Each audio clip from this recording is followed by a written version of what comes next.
This is another top 5 that'll probably have a part 2. But the top 5 is kind of like an appetizer for the top 10. Like when you go to a restaurant. I took a cooking class once. And also, I was taking a break this week to work on more ideas and get a better upload schedule.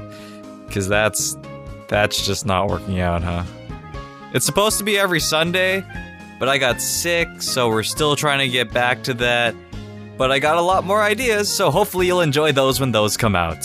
That was a horrible sentence. So today's top 5 looks at 5 dual typings that would go great in Pokémon Sun and Moon.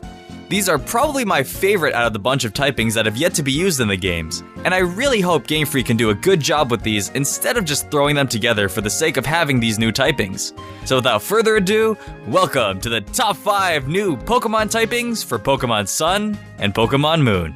Hope you enjoy.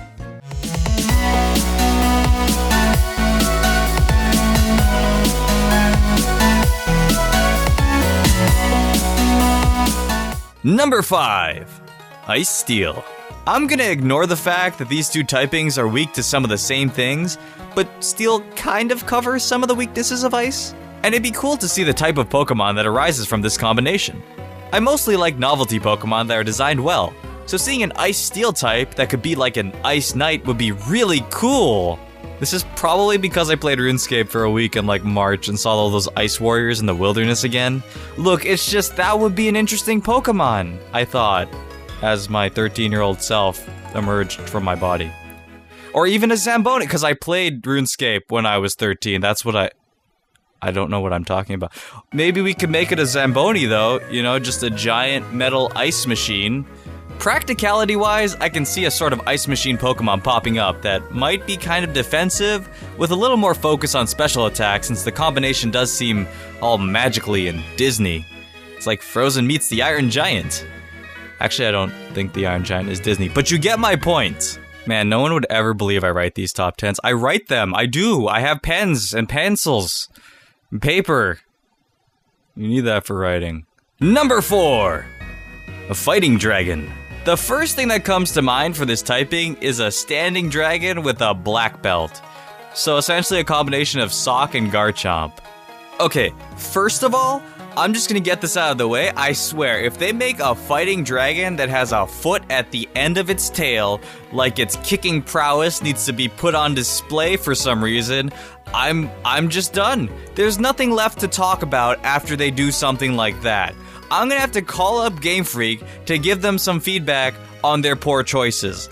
But they won't answer my calls because they just redirect me to Stanley from the accounting department. I call them once a day to make sure they're not making any weird Pokemon choices. They just keep redirecting me. Like, let me talk to the other people. Come on. Stanley's a great guy, though. You should really get him a cake for his birthday. I can't believe you guys forgot. April 43rd. Wait. Oh. He might not know what he's talking about. It would end up probably being another physical attacking dragon, and it might end up having a not so good ability like Steadfast or Inner Focus to show off its amazing training at the Dragon Dojo. So this is actually a tricky typing, and I can see why it has yet to be created. Something close to Haxorus with a little more emphasis on a fighting physique might be the direction they'd take this combination. I guess Machamp's body with Haxorus's head. Okay, this has turned into a Pokemon Fusion video. Quick, next typing! Number 3, a fighting ghost. I've actually hoped for this typing for quite some time, because I thought there was a lot they could do with this one. The first thing that comes to mind is that dying Dojo Master Toad from Paper Mario, except as a ghost, because I'm also thinking about the ghost Toad on the train in the second Paper Mario, but he's also coughing a lot, so maybe I just really like Paper Mario. Why are they ruining this series? This is just a typing that I'm surprised has yet to exist, because it's pretty easy to do a good job with. I mean, I could have said that about an electric dragon, but then they ended up just dropping some hair on a sheep, so you know what? I could be wrong. It might be a fast-paced physical fighter, but it's really up to how they want to design it because of how flexible this typing could be. My personal ideal design for this would probably be Exodia? I'm actually drawing a blank after this ghost toad thing. Shoot. Well, good luck with that, Pokemon designers. Okay, wait. Actually, I feel like what they're gonna do is make a ghost fighting type Mega Evolution for Mienshao, because it actually kind of resembles the trainers from Lavender Tower. They had fans and those long sleeves. There, that's what I'm gonna predict. Maybe. Next! Number 2. A Grass Dragon. You know me, all up in those dragon typings. I really want to see all the dragon combinations come to fruition, because dragon is just such a cool typing that you can base a design off of. This typing could create a pretty amazing dragon, or the worst thing you've ever seen in your life. It's really a fine line between the two, I'm kind of afraid actually. Okay, it's an interesting type for sure, but I don't know what they're gonna do. Could be this terrifying dragon with grass bristles or something that actually looks good, or it could literally be a palm tree dragon, like Executor, but with Salamance's head. That'd be rough. I think a sleek green dragon with maybe some grass-themed body parts might look good, as long as they don't overdo the whole grass design on this one. The best part about dragons are their simple but majestic designs, and with a typing like grass, they might go a bit overboard, and I'd hate to see that happen.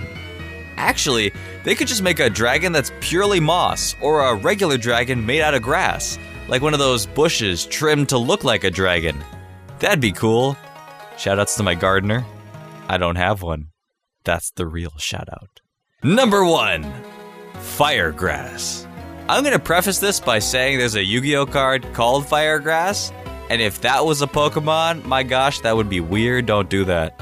This is a typing I've wanted since Generation 1, because it'd be really different, and the whole opposites attract thing is an appealing design concept. Like magnets, or Chandler and Monica. I don't know, I binge-watched Friends like a month ago or something. Actually, a year ago. I don't really conceptualize time, so I don't know how long ago it was. Anyways, the immediate design concept that comes to mind is a burning tree, or maybe a scarecrow, but on fire. Ooh. Essentially, we're lighting a plant on fire, that's what I got. I could also see this type of Pokemon having some psychic moves to appease its mystical design, since it could end up being very magical looking. I feel like a jack-o'-lantern would have been a good idea, but we already have Gourgeist, so you can't really go back on that. Unless they want to Mega Evolve it, and then remove its iconic ghost typing, but that might be a little too much. Stat-wise, it would probably be a mixed attacker Pokemon, and mostly there for novelty. However, it is hard to figure out what they do just based off of the typing, but they got this. Show me that fire grass. No, not the Yu-Gi-Oh card. What? Hey everyone, hope you enjoyed this video. I probably won't do part 2 right after this, but I will do it eventually.